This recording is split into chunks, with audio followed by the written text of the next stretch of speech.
Friends ఈ రోజు మనం iQOO 13 కి సంబంధించినటువంటి డీటెయిల్డ్ ఇన్ డెప్త్ రివ్యూ అయితే తెలుసుకుందాం. ఆల్మోస్ట్ 2 వీక్స్ పై నుంచి నేను దీనైతే యూస్ చేస్తున్నాను. ఇన్ఫాక్ట్ నేను దుబాయ్ లో మొత్తం కంప్లీట్లీ దీన్నే యూస్ చేశాను. సో ఈ జర్నీలో నాకు అనిపించినటువంటి ప్రోస్ ఏంటి, కాన్స్ ఏంటి, మొన్న రీసెంట్ గా అన్బాక్సింగ్ వీడియోని కూడా పోస్ట్ చేశాను. చాలా మంది నన్ను డీటెయిల్డ్ గా రివ్యూ చేయండి అని అడిగాడు. ఎందుకంటే మంచి అగ్రెసివ్ ప్రైసింగ్ లో దీన్ని అయితే లాంచ్ చేశారు. ఈవెన్ దీనికి కాంపిటీషన్ గా ఫస్ట్ మన ఇండియాలో లాంచ్ అయింది రియల్మీకి సంబంధించినటువంటి GT7 Pro. అది 60,000 రూపాయల దాకా తీసుకొస్తే దీన్ని 53,000 రూపాయలకే మనకి బేస్ వేరియంట్ లాంచ్ చేయడం జరిగింది. ఆలస్యం చేయకుండా డీటెయిల్స్ లోకి వెళ్ళిపోదాం. Hi, this is Vasu again signing in. Welcome to my channel Vasu tech vlogs.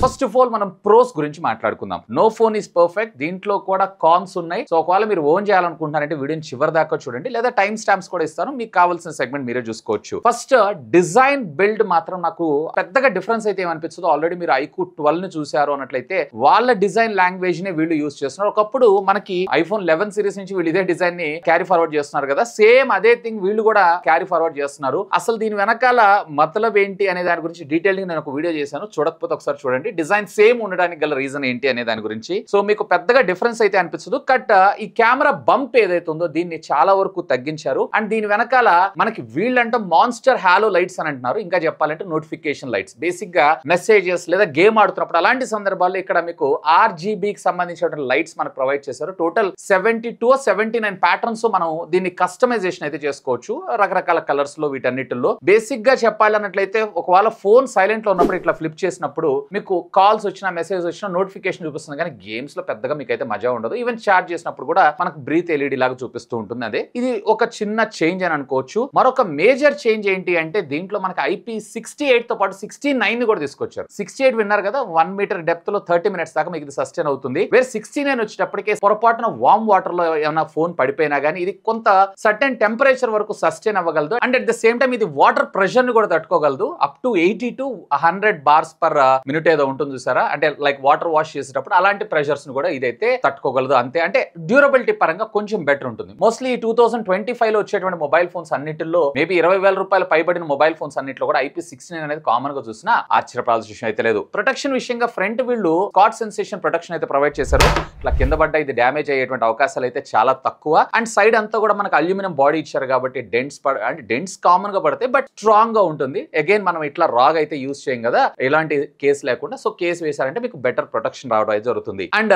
Back side నాకు ఈ డిజైన్ లో కొంచెం ఏదన్నా ఒకటి నచ్చలేదనంటే ఈ గ్లాసెస్ ఏవైతే మనకి ఫింగర్ ప్రింట్ అట్రాక్ట్ చేస్తూ ఉంటాయి. సో పొద్దుగోకులు మనం క్లీన్ చేసుకుంటూ ఉండాలి. ఇఫ్ నార్మల్ గా ఇలా యూస్ చేశారు అన్నట్లయితే కనుక. ఈవెన్ దీంట్లో మనకి 2 కలర్స్ ఉంటాయి. ఒకటి BMW లెజెండరీ వర్షన్, వీళ్ళ కొలాబరేషన్ తీసుకొస్తారు కదా మోటో స్పోర్ట్స్ తోటి. సో ఆ కలర్ లో కూడా మీకు గ్లాస్ వస్తుంది, ఇందులో కూడా గ్లాస్ వస్తుంది. ఈ గ్లాస్ ఏదైతే ఉంది, గ్లాస్ అట్లీస్ట్ వీళ్ళు మ్యాటీ ఫినిష్ తోటి లేదా స్మోక్డ్ ఫినిష్ తోటి తీసుకొచ్చి ఉంటే ఇంకా బెటర్ గా ఉండేదని నా అభిప్రాయం. అఫ్ కోర్స్ ఇది గ్లాస్ కాబట్టి కొంచెం స్లిప్పరీగా కూడా ఉంటుంది. ఇది నాకు కొంచెం డిసడ్వాంటేజ్ అనిపించింది. ఇక మరొక ప్రో ఎలిమెంట్ విషయానికి వచ్చారంటే ఖచ్చితంగా దీని డిస్ప్లే గురించి అయితే మనం మాట్లాడుకోవాలి. దీంట్లో మీకు వచ్చేటప్పటికి 6.82 ఇంచెస్ కి సంబంధించినటువంటి 10-bit ప్యానల్ OLED డిస్ప్లేనే యూస్ చేస్తున్నారు. 144 హెడ్ స్క్రీన్ రిఫ్రెష్ రేట్ తో మనకు రావడం జరుగుతుంది. అండ్ ఇది వచ్చేటప్పటికి LTPO ప్యానల్, వేర్ 1 హెడ్స్ నుంచి స్టార్ట్ చేసుకొని 120 హెడ్స్ దాకా మీరు యూస్ చేసేటువంటి యాప్ ని బేస్ చేసుకుని ఆటోమేటిక్ గా స్క్రీన్ రిఫ్రెష్ రేట్ అనేది మనకు స్విచ్ అవడం జరగడంతో పాటు 2592 PWM డిమ్మింగ్ కూడా సపోర్ట్ చేస్తుంది. ఇన్ఫాక్ట్ దీంట్లో వాడినటువంటి సర్క్యులర్ పోలరైజ్డ్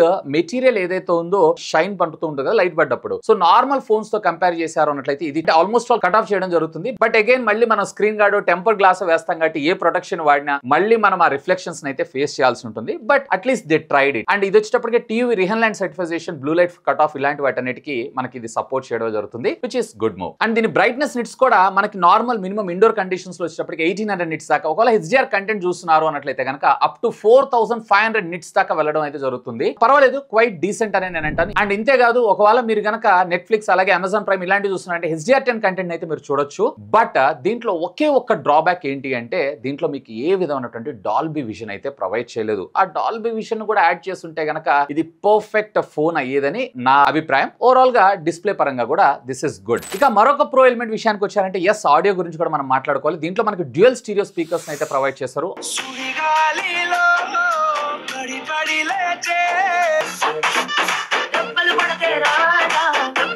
ఆడియో ఇంప్రెసివ్ గా ప్రీవియస్ జనరేషన్ దానికన్నా కానీ చాలా లౌడ్ గా క్రిస్ప్ అండ్ క్లియర్ గా ఉంది. బట్ దీంట్లో కూడా నాకు ఒక కాన్ అనిపించింది. అదేంటి అంటే మనకి ఏ విధమైనటువంటి డాల్బీ ఆడియో టెక్నాలజీ అయితే ఇందులో ప్రొవైడ్ చేయలేదు. సో డాల్బీ అట్మాస్ ను కూడా తీసుకొచ్చుంటే ఇంకా బాగుండేది ఈ బడ్జెట్ సెగ్మెంట్ లో. అండ్ దీంట్లో వీళ్ళకి సంబంధించినటువంటి ఆడియో అయితే మనకు రావడం జరుగుతుంది. సో కస్టమైజ్ ఫీచర్ ద్వారా మీ ఆడియో లిజనింగ్ ఎక్స్పీరియన్స్ ని కొంచెం బెటర్ చేస్తుంది కానీ బట్ ఆడియో లెవెల్ అయితే కాదు. బట్ ఇందులో మీకు వచ్చేటప్పటికి వైర్ అండ్ వైర్లెస్ లో హైరెస్ సర్టిఫికేషన్ కి అయితే సపోర్ట్ చేస్తుంది. ఇక మరొక ప్రో ఎలిమెంట్ విషయానికి వచ్చారు అన్నట్లయితే ఎస్ దీని ఆపరేటింగ్ సిస్టమ్ గురించి కూడా మాట్లాడుకోవాలి. Compare to previous generation of operating system కన్నా కానీ ఈసారి ఎలాంటి లాగ్ హ్యాంగ్ లేకుండా పనిచేయడంతో పాటు మీ కస్టమైజేషన్ ఫీచర్స్ అన్ని కూడా ప్రొవైడ్ చేస్తారు. లైక్ ఇందులో డిఫాల్ట్ కాల్ రికార్డర్ ఉంటుంది, ట్విన్ యాప్స్ ఉంటాయి, ప్రైవసీ ప్రొటెక్షన్ ఫీచర్స్ ఇలాంటివన్నీ కూడా వెరీ కామన్ గా చూస్తుంటాం. అండ్ ఇంట్రెస్టింగ్ గా ఈసారి వీళ్ళు హాట్ యాప్స్ హాట్ గేమ్స్ అన్నిటిని కూడా మనకి కంప్లీట్లీ రిమూవ్ చేశారు. బట్ ప్రీ ఇన్స్టాల్డ్ యాప్స్ అయితే మనకి ఇందులో రావడం జరుగుతుంది. సుమారుగా 22 యాప్స్ అయితే వీళ్ళు ప్రీ ఇన్స్టాల్ చేస్తున్నారు. అన్ని మనకు అవసరమైనవి బట్ ఆ ప్రీ ఇన్స్టాల్డ్ యాప్స్ ని కూడా రిమూవ్ చేస్తారు. ఆఫ్ కోర్స్ ఇది అంత కాంపిటేటివ్ ప్రైస్ గా తీసుకొని రావడానికి కూడా ఇది కూడా ఒక కారణం అవుతుంది. బట్ వాటిని కూడా తగ్గిస్తే ఇంకా బాగుంటుందని నా అభిప్రాయం. అండ్ ఆపరేటింగ్ సిస్టమ్ అప్డేట్స్ కూడా వీళ్ళు ఈసారి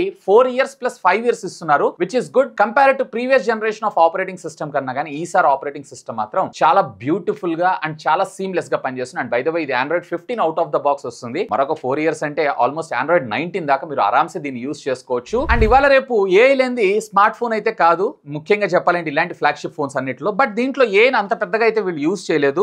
లైక్ రెగ్యులర్ గా మనము ఏఐ మ్యాజిక్ ఎరేజర్ చూసారా సామ్సంగ్ ఫోన్స్ లో. సో ఆ కైండ్ ఆఫ్ టెక్నాలజీ ఇందులో తీసుకొచ్చారు. అండ్ దీంతో పాటు సర్కిల్ టు సెర్చ్ ఏదైతే మళ్ళీ సామ్సంగ్ లో ఉందో అదే ఫీచర్ ఆల్మోస్ట్ ఆల్ ఇక ఆండ్రాయిడ్ ఫోన్స్ అన్నిట్లోనూ మనం ఇది వెరీ కామన్ గా చూస్తాం. బట్ ఎక్స్క్లూజివ్ గా కొన్ని రోజుల పాటు మనం సామ్సంగ్ లో కొత్త ఫీచర్స్ అనేది చూస్తుంటాం. ఇక మెయిన్ మనం పెర్ఫార్మెన్స్ గురించి మాట్లాడుకుందాం. ఎస్ ఇది వచ్చేటప్పటికి మన ఇండియాలో second mobile phone Qualcomm Snapdragon కి సంబంధించినటువంటి 8 elite processor Qualcomm Snapdragon 8 Gen 3 కి అప్గ్రేడెడ్ వేరియంట్ ఇది. ఆల్మోస్ట్ ల్యాప్టాప్స్ ట్యాబ్స్ అన్నిట్లో కూడా వీళ్ళు ఇదే చిప్ సెట్ ని ఇప్పుడు ఫ్లాగ్షిప్ లెవెల్లో తీసుకొని రావడం జరుగుతుంది. అండ్ దీంట్లో మీకు వచ్చేటప్పటికి మాక్సిమం క్లాక్ స్పీడ్ 4.35 GHz దాకా రావడం జరుగుతుంది. ఎలాంటి గేమ్స్ అయినా కానీ లైక్ ఈవెన్ పబ్జీ కావచ్చు ఇలాంటి గేమ్స్ అన్ని కూడా ఆల్మోస్ట్ ఆల్ మీరు 30 minutes పైన ఆడినా కానీ మీకు ఎలాంటి ఫ్రేమ్ డ్రాప్స్ అనేవి ఇందులో కనిపించదు. 120 FPS దాకా మీరు గేమ్స్ అయితే ఆడొచ్చు. మరి గేమ్ ఆడుతున్నప్పుడు వామ్ ఏమైనా అవుతుందా అనే విషయానికి వచ్చారంటే ఎస్ లైట్ గా వామ్ అయితే అవుతుంది, ఏ ఫోన్ అని అవుతుంది ఇంక్లూడింగ్ ఐఫోన్ తో సహా. బట్ దీంట్లో వాడినటువంటి 7K వేపో చాంబర్ టెక్నాలజీ ఏదైతే ఉందో చాలా వరకు మీకు లోపల ఉన్నటువంటి ప్రాసెసర్ అయితే కూల్ చేయడం జరుగుతుంది, విచ్ ఇస్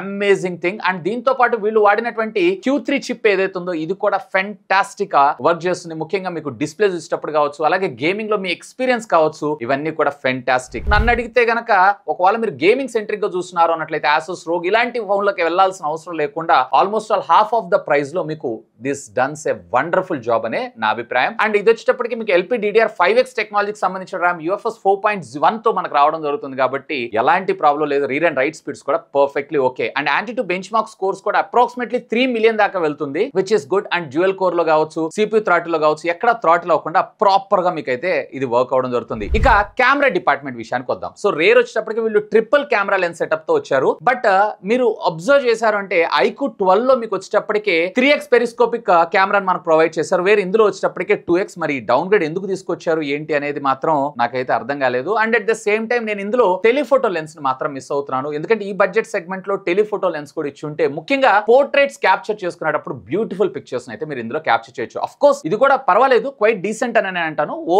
సూపర్ పెర్ఫార్మెన్స్ అని కాదు. బట్ ఇంకా ఆప్టిమైజేషన్ అయితే చేయాలి. నేను దుబాయ్ లో ఉన్నటువంటి మిరాకిల్ గార్డెన్ లోకి వెళ్ళి కొన్ని శాంపిల్స్ అయితే క్యాప్చర్ చేశాను, విచ్ ఇస్ క్వైట్ అమేజింగ్. ఆ తర్వాత మళ్ళీ మన ఇండియాలోకి వచ్చిన తర్వాత ఇండియాలో కూడా దీనికి సంబంధించినటువంటి కొన్ని పోర్ట్రేట్ షాట్స్ అయితే తీసాను. పర్వాలేదు పోర్ట్రేట్ పరంగా. బట్ ఇమేజ్ ప్రాసెసింగ్ లో కొంచెం వామ్ ఎక్కువ, అలాగే కలర్ ప్రాసెసింగ్ తో పాటు కాంట్రాస్ట్ కూడా మరింత బెటర్ గా తీసుకొచ్చుంటే ఇంకా బాగుండేదని నా అభిప్రాయం. బట్ 100% దీన్ని ఇంకా మన ఇండియన్ స్టాండర్డ్స్ కి తగ్గట్టుగా, మన ఇండియన్ స్కిన్ టోన్ కి తగ్గట్టుగా ట్యూన్ చేయాల్సి ఉంటుంది. బట్ నన్ను అడిగితే ఒకవేళ కెమెరా సెంట్రిక్ గా మీరు ఫోన్ చూస్తున్నారు అన్నట్లయితే కనుక నేనైతే అంతగా కాన్సన్ట్రేట్ చేయొద్దని చెప్తాను. ఎందుకంటే కొన్ని రోజులు ఆగారు అన్నట్లయితే మీకు OnePlus 13 ఉంటుంది, అవి కెమెరా సెంట్రిక్ గా. లేదు అన్నట్లయితే కనుక మీకు Vivo X200 Pro కూడా వస్తుంది. ఆల్మోస్ట్ దీని బడ్జెట్ దీని డబుల్ ఉంటుంది. సో అది మీకు ఒక బ్యూటిఫుల్ ఆప్షన్ అయ్యేటువంటి అవకాశం ఉంది. ఒకవేళ కెమెరా గురించి అయితే నేను అడిగితే కనుక కొంచెం వెయిట్ చేయమని అంటాను. దీనికన్నా మీకు బెటర్ గా పెర్ఫార్మ్ చేసేటువంటి ఫోన్స్ బాగుండే. ఒకవేళ లేదు ఇప్పుడే మీకు యాజ్ ఆఫ్ నో తీసుకోవాలనుకుంటున్నారు అన్నట్లయితే కనుక S23 ప్రీవియస్ జనరేషన్ చూడండి, ఇంకా బెటర్ ప్రాసెసింగ్ ఉంటుంది. అలాగే రియల్మీ రీసెంట్ గా లాంచ్ చేసినట్టు GT7 Pro కూడా చూడండి,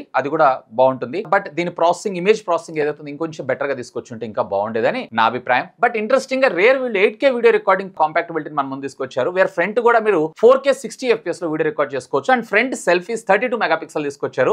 వెరీ గుడ్ పెర్ఫార్మెన్స్ అని నేను చెప్తాను ఫ్రంట్ సెల్ఫీ లవర్స్ అయి ఉన్నట్లయితే గనక. ఇక మరొక ప్రో విషయానికి వచ్చారంటే ఎస్ దీని బ్యాటరీ గురించి కూడా మాట్లాడాలి. దీనిలో మనకి 6000 mAh ఆఫ్ ద బ్యాటరీ మన ముందు తీసుకొచ్చారు. సిలికాన్ టెక్నాలజీకి సంబంధించినటువంటి బ్యాటరీస్ ని యూస్ చేస్తున్నాం. ఇవాళ రేపు ఈ 2025 అన్నిట్లో మీరు ఇదే సిలికాన్ టెక్నాలజీని అండ్ 6000+ అబోవ్ బ్యాటరీ mAh ని మీరు చూసేటువంటి అవకాశం అయితే ఉంది. ఒకవేళ మీరు గనక మోడరేట్ యూజర్ అయినట్లయితే 2 days పక్కా బ్యాటరీ బ్యాకప్ రావడం జరుగుతుంది. ఒకవేళ మీరు హెవీ యూజర్ అన్నట్లయితే కనుక 1 day ఆరామ్సే రావడం జరుగుతుంది. ఈవెన్ రెగ్యులర్ గా మనకి 5000 mAh of the battery 7 to 8 hours of battery backup ఇస్తే ఇది around 8.5 hours to 9 hours of battery backup మనకు ప్రొవైడ్ చేస్తుంది. ఒకవేళ బ్యాటరీ డ్రైన్ అవుట్ అయినా మీరు కంగారు పడాల్సిన అవసరం లేదు. దీంట్లో మనకి 120 watts ఆఫ్ ఫాస్ట్ ఛార్జర్ మనకి బాక్స్ లో ప్రొవైడ్ చేయడంతో పాటు పీడీ ఛార్జర్ ఇచ్చారు. ఇది 0 to 100% ఛార్జ్ అవడానికి అరౌండ్ 30 to 33 minutes దాకా టైం తీసుకుంటుంది, which is another good move. So battery పరంగా నాకు ఎలాంటి ప్రాబ్లమ్స్ లేదు. I'm fully satisfied. ఇక అన్ని ప్రోస్ నా కాన్స్ ఉండవా అంటే ఎస్ దీంట్లో కూడా మనకు కాన్స్ అయితే ఉన్నాయి. నెంబర్ 1 ఖచ్చితంగా కెమెరా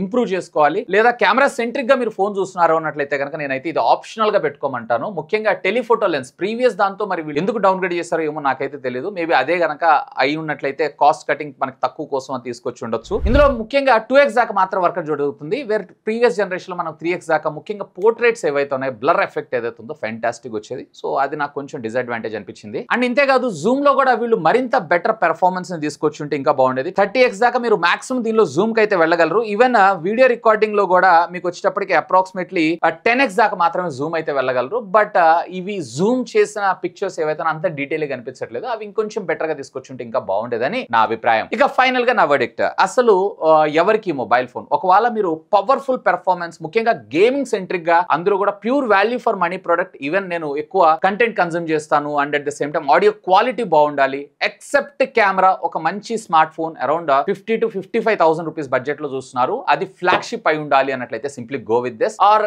ఎల్స్ కొన్ని రోజులు వెయిట్ చేయండి, OnePlus 13 మనకు మార్కెట్ లో రాబోతుంది, Vivo X200 సిరీస్ మనకు మార్కెట్ లో రాబోతున్నాయి, ఇంకొక నెలాగే ఉన్నట్టయితే మనకి S25 సిరీస్ కూడా వస్తాయి. కాబట్టి దాని తర్వాత మనం ఒకసారి మళ్ళీ తిరిగి ఆలోచించు. బట్ ప్రైజింగ్ మాత్రం సూపర్ క్రేజీగా, which is 100% absolutely worth for money అనే నా అభిప్రాయం. ఎనీవే ఈ ప్రోడక్ట్ సంబంధించిన లింక్స్ ఈ వీడియో కింద ఉన్నటువంటి డిస్క్రిప్షన్ లో ప్రొవైడ్ చేస్తాను. ఒకవేళ మీరు పర్చేస్ చేయాలనుకుంటున్నారు అన్నట్లయితే కనుక feel free to use my links. ఇంకా మీకు ఏమైనా డౌట్స్ ఉంటే లెట్ మీ నో, ఖచ్చితంగా కామెంట్ చేయండి. సాధ్యమైనంత వరకు అన్నిటికి కూడా రిప్లై ఇస్తాను. That's all for today. This is Vasu signing off. Have a great day.